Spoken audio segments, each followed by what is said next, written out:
যুব সমাজের এখন যে অবস্থা, আপনি সামনে একটা ভয়ঙ্কর বিকলাঙ্গ যুব সমাজ দেখতে পারবেন। মস্তিষ্ক বিকৃত হয়ে গেছে এদের মোবাইল ফোন দিয়ে।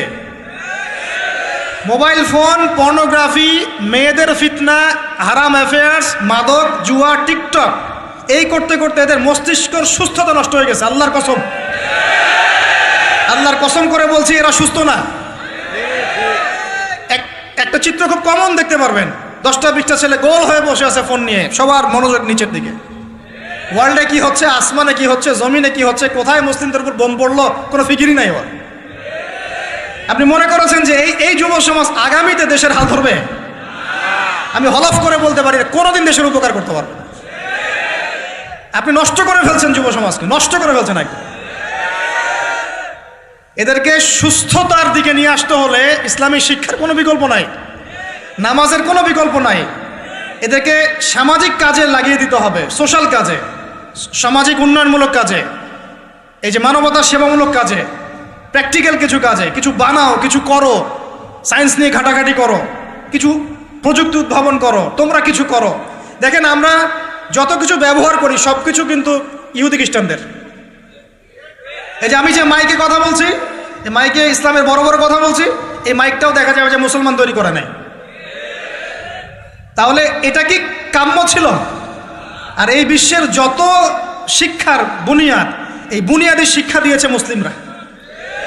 বিশ্বাস না করলে খালি আপনি 1200 বছর ইতিহাসটা পড়ে দেখেন। ইবনে সিনার নাম শুনেছেন? চিকিৎসা বিজ্ঞান দাঁড়িয়ে আছে ইবনে সিনার উপরে, নাম শুনেনি? জাবির ইবনে হাইয়ানের নাম শুনেছেন? এই কেমিস্ট্রি না থাকলে আপনি ওষুধ তৈরি করতে পারবেন না। কেমিস্ট্রি না থাকলে কি পারবেন না? মেডিসিন তৈরি করতে পারবেন না। এটা দাঁড়িয়ে আছে কেমিস্ট্রি জাবির ইবনে হাইয়ানের উপরে, যাকে ইউরোপে বলে গ্যাবর ইবনে হাইয়ান। এরকম নাম প্রচুর আছে। আপনি এই যে ম্যাথামেটিক্সের কথা বলেন, জ্যোতির্বিদ্যার কথা বলেন, তারপরে প্রাণীবিদ্যার কথা বলেন, এই রক্ত সংবহন যন্ত্রের কথা বলেন, এক একটা সাবজেক্ট ধরে ধরে দেখেন, সবগুলোর গোড়ার মধ্যে আমাদের মুসলিম মনীষীদের অবদান আছে। এমনকি এই যে পুরো বিশ্বের যে দর্শনগুলো চলছে, যত দর্শন, ফিলোসফিক্যাল থটস, আমরা ফিলোসফি পড়েছি, এই ফিলোসফিগুলোর গোড়ায় গিয়ে আপনি দেখবেন সব মুসলিম দার্শনিকদের নাম লেখা আছে। আমরা ইমাম গাজালির নাম জানি না, ইবনে রুশদের নাম জানি না। হ্যাঁ, আমরা অনেক কিছু জানি না। আসলে আমরা শেকড় ভুলে গেছি এখন। বিশ্বাস করেন, আমরা এই যে প্রযুক্তি, মোবাইল ফোন, টিকটক, মেয়েদের পিছনে ঘুরতে ঘুরতে, অ্যাফেয়ার, বাইক চালানো, আমরা আমাদের জীবনের লক্ষ্যই ভুলে গেছি। আল্লাহ পাক আমাদের যুব সমাজকে তাদের জীবনের লক্ষ্য বোঝার তৌফিক দান করুন। ভাই, আল্লাহ পাক আপনাকে এমনি এমনি সৃষ্টি করেন নাই, আমাকে এমনি এমনি সৃষ্টি করেন নাই। আল্লাহ পাক চান আমাদের কাছে আমরা যেন তার দ্বীনের জ্ঞান অর্জন করি এবং এই জ্ঞান অনুযায়ী আমল করি। এই আমলটা সমাজে ছড়িয়ে দেই, ইসলামের দাওয়াতের মেহনত ছড়িয়ে দেই, যাতে একটা সময় হলেও যেন আল্লাহর জমিন, আল্লাহর দ্বীন কায়েম হয়। এটা আল্লাহ পাক চান আমাদের কাছে। আল্লাহ পাক আমাদেরকে এই জন্য সৃষ্টি করেন নাই যে একটা মেয়ের জন্য আত্মহত্যা করে ফেলবেন। একদম একটা মোবাইল ফোন একটা মেয়েকে কিনে দিয়েছেন, তার জীবন নষ্ট করে ফেলেছেন। যে বাবারা মেয়েদেরকে ফোন কিনে দিয়েছেন, জীবন নষ্ট করে ফেলেছেন এবং তার মাধ্যমে আরো 10টা ছেলেরও জীবন নষ্ট করেছে। আর সত্যি কথা বলছি, এখন আমরা তো ঢাকা শহরে থাকি, মানে এখানে ছেলেদের চেয়ে মেয়েরা বেশি পথ। হ্যাঁ, খুব ভালো লাগে ওদের। কি ভালো লাগে? একটা ছেলের সাথে বাইকে করে ঘুরবে, টাকা খসাবে, এখানে ওখানে ডেট করবে, আস্তে আস্তে। এগুলোতে খুব মজা পায়। এগুলোর জন্য কি তাকে সৃষ্টি করা হয়েছে? আপনি বলেন, এই মেয়েদেরকে আপনি যখন ঘরে নিয়ে আসবেন, আমি নারী বিদ্বেষী কথা বলছি না, নারীদেরকে আমরা অনেক অনেক সম্মান করি, অনেক শ্রদ্ধা করি। আর আমাকে জন্ম দিয়েছেন একজন নারী, আমাকে দিনের পথে চলতে আত্মবিশ্বাস যোগায় পিছন থেকে, ঘরের নারী যোগায় কি না? আমার নিজের কন্যা সন্তান আছে, আমরা মেয়ের বাবা। কিন্তু এখন যে টিকটক জেনারেশন মেয়েদেরকে আপনি তৈরি করছেন, ফোন হাতে তুলে দিয়ে ডেটিং করছে, বাইকের পিছনে ছেলের সাথে ঘুরছে, এখানে ওখানে ফ্রি ওপেন সেক্স করছে, কোনোদিন ধর্ষণের শিকার হচ্ছে। এই মেয়েদেরকে ঘরে নিয়ে আসার পরে এদের গর্ভ থেকে কি আপনি ইসমাইলের মতো সন্তান পাবেন? এদের সাথে তোমরাও দেখা যায় যে অনেক সময় প্রেম করতে ভালো লাগে, এই মেয়েদেরকে কেউ বিয়ে করবে না। এ ধরনের নারীদের সাথে মানুষ প্রেম করতে মজা পায়, কেউ সম্মান করে বিয়ে করতে চায় না। করলেও দেখবেন 2-1 বছরের মধ্যেই নাই সেই সম্পর্ক, গায়েব। তো অনেক দূর চলে আসলাম, এত দূর আসতে চাইনি, কথার পিঠে চলে আসলো যে সমস্যা হচ্ছে গোড়ায় আমরা আমাদের যুবক যুবতী, আমাদের ছেলে মেয়েদেরকে দিনই বুনিয়াদি ইসলামী শিক্ষা দিচ্ছি না। এটা শিক্ষা দেওয়ার দায়িত্ব প্রত্যেক পিতার, প্রত্যেক মাতার। সে মাদ্রাসায় পড়ুক আর জেনারেল লাইনেই পড়ুক, আপনাকে শিক্ষা নিশ্চিত করতে হবে। কিভাবে করবেন এই হেডেক এখন আপনার, আমার আর হেডেক নাই, আমি দিয়ে দিলাম হেডেক আপনাকে। এই হেডেকটা আমার মাথায় ছিল, আপনাকে দিয়ে দিলাম, আপনি চিন্তা করেন কিভাবে করবেন। এখন পারলে অফলাইনে করেন, না হলে অনলাইনে করেন। অনলাইনে আচ্ছা আলোচনা চলে আসছে, একটা কথা বলে দিই, অনলাইনে অনেক রকম কোর্সেস চলছে। তবে আমি নিয়াত করেছি ইনশাআল্লাহ, আমি আরও কয়েকজন ওলামায়ে কেরামদের সাথে পরামর্শ করেছি এবং এখনও করে যাচ্ছি, কমপক্ষে বরেণ্য 8 থেকে 10 জন স্কলার বা আলেমদেরকে নিয়ে অনলাইনে ইনশাআল্লাহ আমরা একটা মাদ্রাসা খুলবো ইনশাআল্লাহ। এটা অফলাইন না, অনলাইন মাদ্রাসা। আমি নাম দিয়েছি তহা জিন্নুরাইন ইসলামিক অনলাইন মাদ্রাসা। আমি দোয়া করি আল্লাহর কাছে, আল্লাহ পাক যেন এই মাদ্রাসাকে কবুল করেন। এর ওসিলা করে আল্লাহ পাক লক্ষ লক্ষ কোটি কোটি যুবককে দ্বীনের জ্ঞান শেখার তৌফিক দান করেন, যুবতীদেরকে দান করেন, আমাদের ছোট ছোট সোনামণিদেরকে দান করেন। যারা অফলাইনে দিন শিখতে পারছে না, আল্লাহ যেন অনলাইনে শেখার তৌফিক দান করেন। তো এখানে বেশ কয়েকটা লেভেলে বেশ কয়েকটা কোর্স লঞ্চ করা হবে ইনশাআল্লাহ। যেমন বাচ্চাদের জন্য বুনিয়াদি নুরানি কোর্স।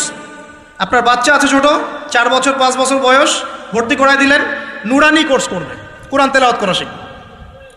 এরপরে হিপস, একটা হিপসের কোর্স, আপনি অনলাইনেই হিপস করবেন।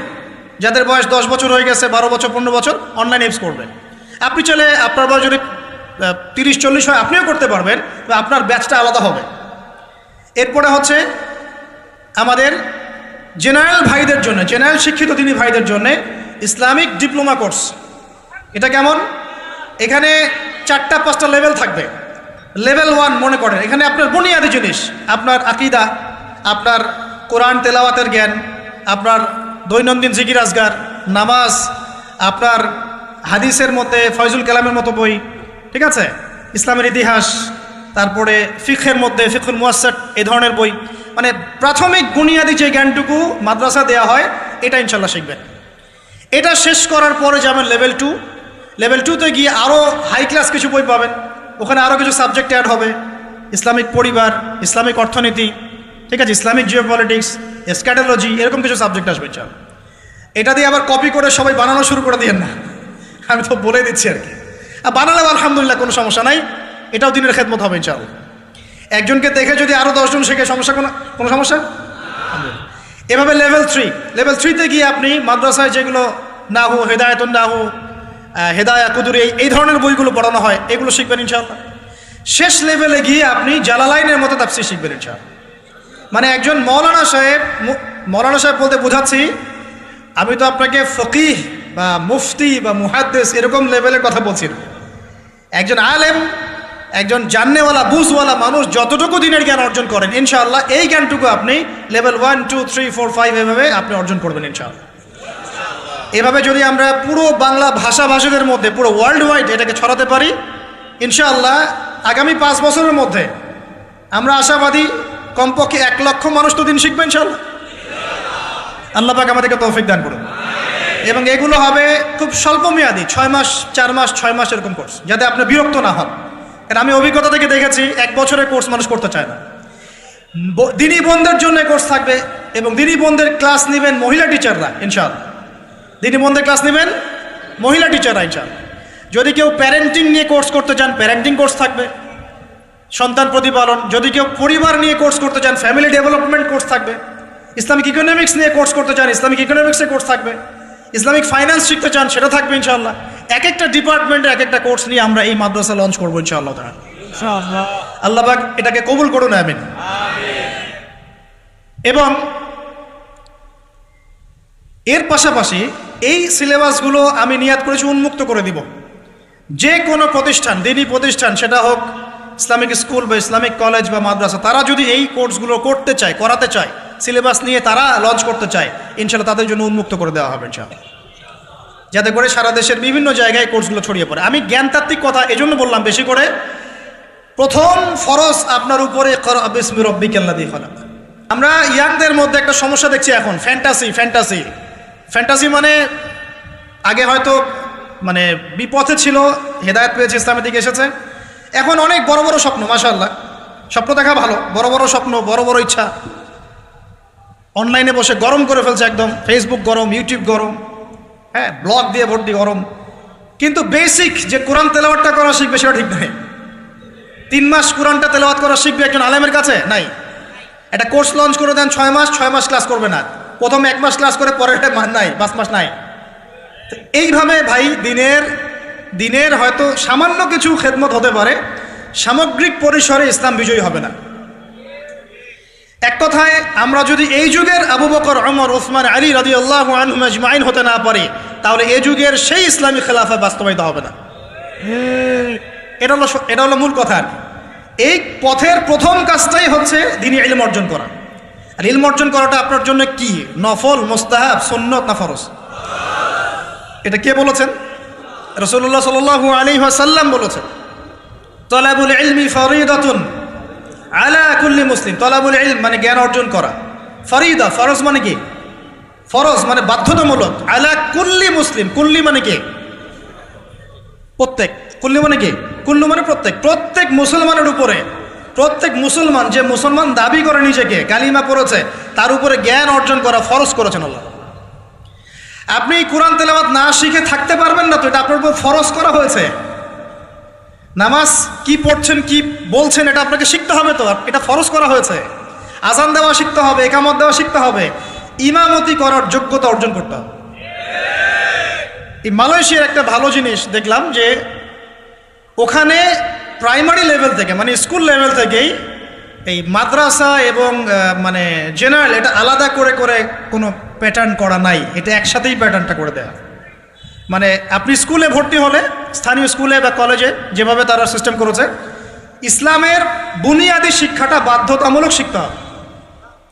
যে কেউ, তাদের সিভিলিয়ানদের মধ্যে যে কেউ ইমামতি করতে পারে, মাশাআল্লাহ। এটা আমাদের করা উচিত ছিল না?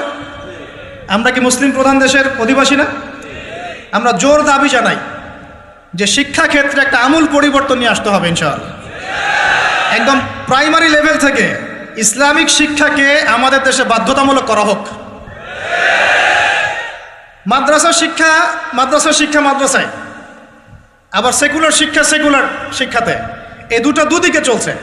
তাহলে একজন ব্যক্তি যে এই যে স্কুলে ভর্তি হলো, আপনার ছেলে এখানে 10 বছর পড়বে, এসএসসি পরীক্ষা দিবে, এইচএসসি, তারপরে অনার্স মাস্টার্স, এই 20 বছরে ইসলামটা শিখবে কি? যতটুকু শিখছে এই শিক্ষাটা তো প্র্যাকটিক্যালি প্রয়োগও করতে পারছে না। আর এই জায়গা থেকে যখন কেউ উঠে আসছে, তখন সে তো উম্মার দায়িত্ব নিতে পারছে না। তাহলে ব্যাপারটা কি এমন যে আমরা এদিকে শুধু দুনিয়ার চর্চা করব, আর মাদ্রাসা লাইনে যারা পড়ে তারা দিনের চর্চা করবে? দিন চর্চা করার, দিন পালন করার, প্রচার প্রসারের আমাদের কোনো অধিকার নাই? তাহলে এই শিক্ষাটা অর্জন করলে কি আমরা কি সবাই কি খারাপ হয়ে যাব? আমরা যদি ইসলামিক শিক্ষা শুরু থেকে দেওয়ার চেষ্টা করি বাচ্চাদেরকে, প্রাইমারি লেভেল থেকে, আমাদের বাচ্চারা কি নষ্ট হয়ে যাবে? এই জিনিসটা আল্লাহ পাক আমাদের সমস্ত ঊর্ধ্বতন কর্তৃপক্ষদেরকে বোঝার তৌফিক দান করুন।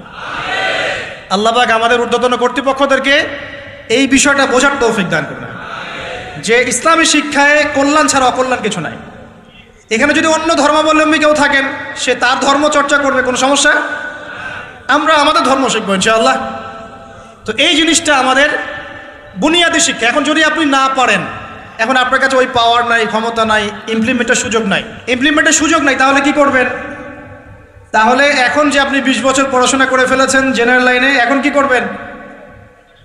এখন আপনার জন্যে কিছু অপশন খোলা আছে। এক, স্থানীয় বরেণ্য ওলামায়ে কেরাম যারা আছেন তাদের সাথে পরামর্শ করে সিলেবাস তৈরি করে নিয়ে পড়াশোনা করুন, এটা একটা অপশন। 2, আপনারা কিছু দিনই ভাই ব্যাচ করে করে ওলামায়ে কেরামের কাছে গিয়ে একটা করে কিতাব শেষ করেন।